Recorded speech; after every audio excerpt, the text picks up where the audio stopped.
अस्सलाम वालेकुम व्यूअर्स, आज मैं आपको डिटेल में बताने वाला हूँ कि घर में आप सीपेज को कैसे रोक सकते हैं during the construction process. So stay tuned.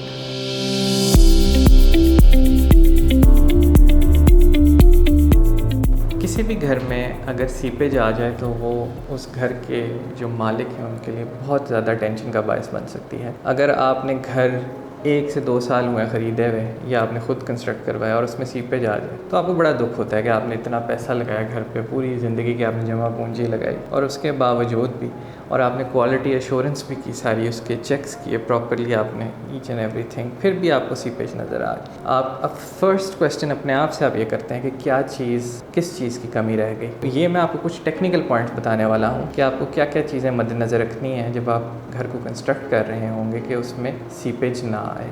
First point जो है वो डैम्प प्रूफ कोटिंग का है, डीपीसी का। जब आप फाउंडेशंस ले कर रहे होते हैं किसी भी घर की, तो यूजुअली लोग ये समझते हैं जी ईंटों की क्वालिटी हम लो रख लें फाउंडेशंस में, क्योंकि नज़र तो आनी नहीं है तो क्या फ़र्क पड़ता है। लेकिन मेरा मानना है आपको बेस्ट ईंटें जो हैं वो फाउंडेशंस में लगानी चाहिए, क्योंकि जो अच्छी ईंट होती है उसका वाटर एब्जॉर्प्शन रेट कम होता है। तो अगर आपने डीपीसी में अच्छी ईंटें लगाई हैं और प्लस आपने उन ईंटों के साइड, दोनों साइड्स पे लुक और प्लास्टिक डलवाया है, उस केस में आपकी ईंटें जो हैं वो पानी या उसमें मॉइस्चर जो है एब्जॉर्ब नहीं होगा। और इसके अलावा अगर आपकी डबल डीपीसी है तो वो मज़ीद आपको डबल प्रोटेक्शन दे देती है अगेंस्ट मॉइस्चर एब्जॉर्प्शन। अगर आप प्लिंथ बीम डालना चाहें तो वो भी एक एडिशनल ऑप्शन है to make your house safe from seepage. Plus ये है कि कुछ लोग प्लास्टर भी करवा लेते हैं, 2 डबल डीपीसी डाल के उनके दरमियान जो दोनों साइड्स पे ब्रिक्स में गैप्स होते हैं उन पे प्लास्टरिंग करवा लें, तो वो भी एक ऑप्शन है कि आपकी सीपेज जो ज़मीन से आ रही है उसको आप रोक सकते हैं पूरे घर में। नेक्स्ट पॉइंट जो है वो ये है, जो छत से सीपेज आती है उसको कैसे रोका जा सकता है। उसका सिंपल सा हल है, जब आपकी छत का लेंटर डलता है, फर्स्टली आप उस लेंटर की थिकनेस अच्छी रखें। यूजुअली कई दफ़ा लोग मटेरियल की सेविंग के लिए उसकी जो थिकनेस होता है उसे कम कर देते हैं, लेकिन ये कभी नहीं करना चाहिए। थिकनेस ऑफ द लेंटर जो है उस पर कॉम्प्रोमाइज़ कभी नहीं होना चाहिए, वो अकॉर्डिंग टू स्ट्रक्चरल ड्राइंग्स होना चाहिए। साथ साथ उसमें आपको मज़ीद जब एक दफ़ा लेंटर डल जाए तो आपको जो स्लोप्स रखनी है रूफ़ पे वो भी बड़ी इंपॉर्टेंट है। आपको जहाँ जहाँ ड्रेन्स आपने रखे हैं रूफ़ के अंदर वहाँ उसी तरफ स्लोप होनी चाहिए पानी की। और इसके अलावा आपको वाटर प्रूफिंग भी करानी चाहिए रूफ़ की। उसमें यह होता है कि केमिकल पूरी छत के ऊपर लगवाते हैं लोग, अल्ट्रा केमिकल यूज़ कर सकते हैं। उसके अलावा ये है कि केमिकल के साथ साथ आपका प्लास्टर ऑफ पेरिस या इस तरह के मटेरियल्स को यूज़ करके मज़ीद एक प्रोटेक्टिव लेयर ऑफ कोटिंग आप प्रोवाइड कर सकते हैं रूफ़ के ऊपर जो लेंटर है उसे, ताकि कुछ भी पानी अगर खड़ा भी हो जाए छत के ऊपर तो अंदर सीम ना करे। इसके अलावा जो आप वाटर प्रूफिंग और हीट प्रूफिंग के बाद जब आप टाइल्स लगाते हैं छत के ऊपर, तो उन टाइल्स की जो स्लोप है अगेन वो भी बड़ी इंपॉर्टेंट है। जैसे कि आपने वाटर प्रूफिंग करते वक्त स्लोप्स का ख्याल रखा, आपको टाइल्स लगाते वक्त स्पेशली स्लोप्स का बहुत ख्याल रखना है। जहाँ जहाँ वाटर ड्रेन्स हैं उस तरह स्लोप्स दें रूफ़ के ऊपर। साथ आपकी जो टाइल्स की फिलिंग है उसका भी स्पेशल ख्याल रखें कि कहीं से फिलिंग ना निकल जाए टाइल्स की।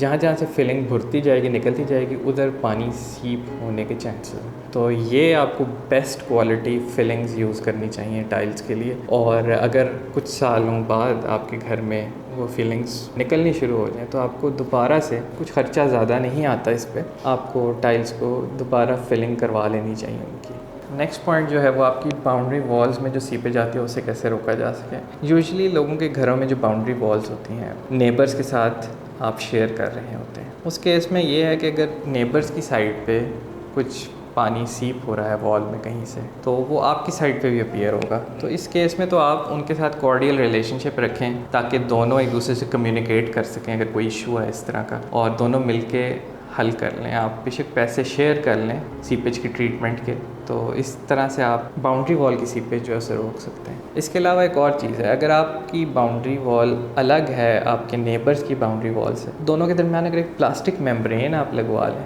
जब आपकी कंस्ट्रक्शन हो रही हो, अगर उनका घर पहले कंस्ट्रक्ट हुआ है तो आप बाद में कर रहे हैं तो आप प्लास्टिक मेम्ब्रेन आप लगा लें। अगर उनका बाद में कंस्ट्रक्ट हो रहा है आपके, तो उन्हें कहें, आप सजेस्ट कर दें कि आप एक प्लास्टिक मेम्ब्रेन लगा लें दोनों वॉल्स के दरमियान। उस वजह से भी अगर उस साइड पे सीपेज आती भी है तो वो आपकी साइड पे नहीं आएगी। और अगर इसके अलावा दोनों वॉल्स के दरमियान आपका अगर गैप रह जाता है, नेबर की जो बाउंड्री वॉल है और आपकी जो बाउंड्री वॉल है, उसमें अगर आप थोड़ा सा भी गैप छोड़ देंगे तो वो बहुत डेंजरस है। वो इसलिए क्योंकि जब पानी गिरेगा और उस गैप के अंदर आएगा तो वो उस गैप के अंदर एक्यूमुलेट होता रहेगा और उससे वो फिर वॉल की स्ट्रेंथ कम कर देगा उसमें सीप हो के। तो ये आप माइंड में रखें कि जब आपने बाउंड्री वॉल कंस्ट्रक्ट करनी है, आपकी और नेबर की बाउंड्री वॉल जो है जॉइन होनी चाहिए और उसके दरमियान प्लास्टिक होना चाहिए, और अगर जॉइन नहीं हो रही किसी पॉइंट पे तो उसके ऊपर आप प्लास्टर ऑफ पेरिस या सीमेंट की कोटिंग करें प्रॉपर, ताकि किसी भी होल के अंदर से वो पानी दोनों की वॉल्स के दरमियान में ना जा सके। तो एक सीमेंट की आप फ्लैट कोटिंग कर दें दोनों की वॉल्स के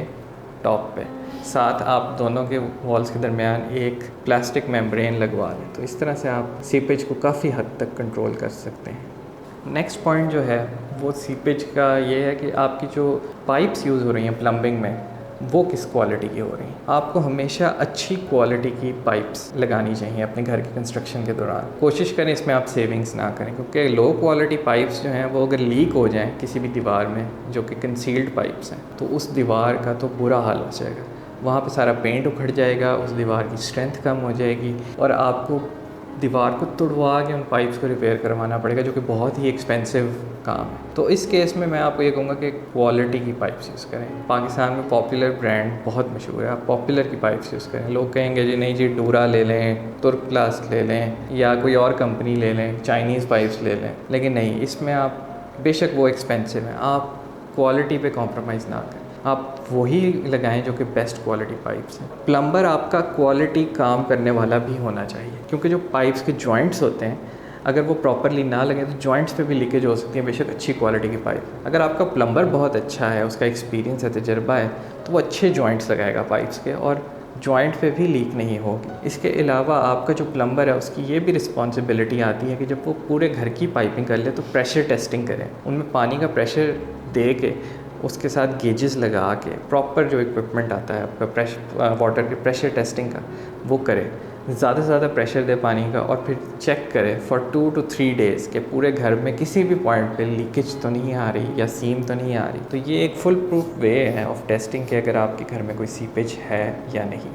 नेक्स्ट पॉइंट जो है सीपेज को प्रोटेक्ट करने का, ये बेसमेंट में मैं आपको बताऊंगा, वो ये है कि जब आप बेसमेंट का फ्लोर बेड ले कर रहे हैं तो उसमें भी प्रॉपर आप वाटरप्रूफ मेम्ब्रेन्स लगाएं। अब वो मेम्ब्रेन्स जो हैं वो अक्रॉस द होल बेसमेंट लगाने चाहिए, ये नहीं कि कुछ पोर्शंस में लगा लिए कुछ पोर्शंस में नहीं लगाए। नो, अगर आप बेसमेंट बना रहे हैं तो प्रॉपर बेसमेंट बनाएं, अदरवाइज़ ना बनाएं, क्योंकि सबसे ज़्यादा सीपेज के इश्यूज़ आपके बेसमेंट्स में आते हैं। आपको पूरी फ्लोर बेड को आपने वाटरप्रूफ करना है, साथ आपने जो रिटेनिंग वॉल्स हैं उसकी जो रीइंफोर्स कंक्रीट की रिटेनिंग वॉल्स हैं उनको भी आपको वाटरप्रूफ करना है। वो आप पूरे चारों तरफ उस रिटेनिंग वॉल के अल्ट्रा केमिकल लगाएं या लुक लगाएं और उसको प्लास्टिक से बाद में कवर करें। ये बहुत ज़रूरी है। अगर आपने ये ना किया बेसमेंट के साथ तो आपकी यकीनी बेसमेंट के अंदर सीपेज आ जाए, क्योंकि वहाँ पहले ही एयर फ्लो कम होता है, वहाँ पे आपको मॉइस्चर की नमी जो है उसे चारों तरफ से उसे इफ़ेक्ट कर रही होती है बेसमेंट को। तो विदाउट प्लास्टिक एंड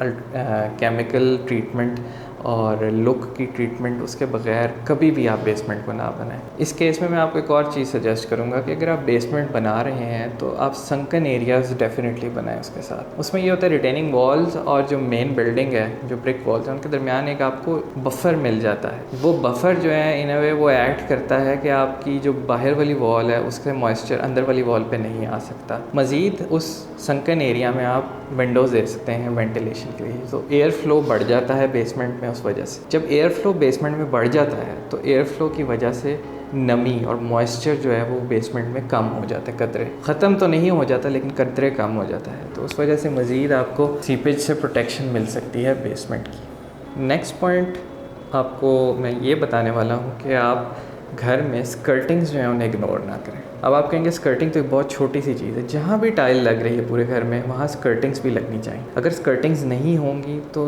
डेफिनेटली आपकी दीवारों में नीचे से सीपेज आना शुरू हो जाएगा। अब वो स्कर्टिंग भी अच्छी क्वालिटी की होनी चाहिए, जो टाइल आपने फ्लोर पे लगाई है उसी क्वालिटी की आपको स्कर्टिंग लगानी चाहिए और उस स्कर्टिंग की फिलिंग भी प्रॉपर होनी चाहिए। अगेन, अगर आपकी स्कर्टिंग अच्छी क्वालिटी की लगी हुई है टाइल की या मार्बल की और उसकी फिलिंग प्रॉपर नहीं है तो जहाँ जहाँ फिलिंग में गैप्स हैं वहाँ से मॉइस्चर जो है या पानी जो है वो सीप होना शुरू हो जाएगा। Specially on the outer side, जब बारिश होती है आपके घर में तो बाहर वाली साइड पे आपकी जो मेन वॉल है उसके बाहर जो गली में पानी जमा होता है, कई दफ़ा बहुत तेज़ बारिश होती है, तो वो अगर आपकी स्कर्टिंग के नीचे थोड़ा सा भी गैप है बिटवीन द स्कर्टिंग और आपके जो फ्लोर बेड है उसके दरमियान, तो उस गैप के अंदर से पानी जो है सीप होकर आपकी दीवारों में जा सकता है। तो ये आपने ख़ास ख्याल रखना है कि जब आपने स्कर्टिंग लगानी है पूरे घर में, तो उसकी जो फिलिंग्स हैं ना उसके नीचे वाली साइड की, वो प्रॉपर करनी है। और साथ साथ आपको उस फिलिंग की लेंथ जो है अगर आप ज़्यादा रख लेंगे तो आपको ज़्यादा प्रोटेक्शन मिल जाएगी सीपेज से, अगर आप कम रखेंगे तो कम।